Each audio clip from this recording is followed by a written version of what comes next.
irimo muri yorubo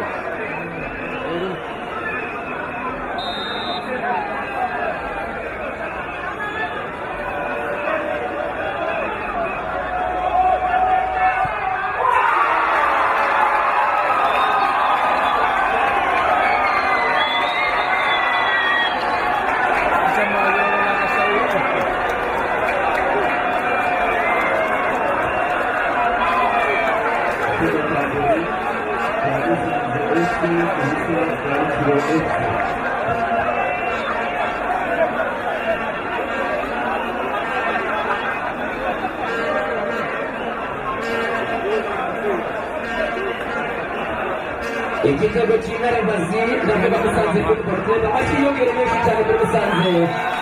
Football Club igitego kimwe cya Musanze ubusa bwa Rutsiro murakoze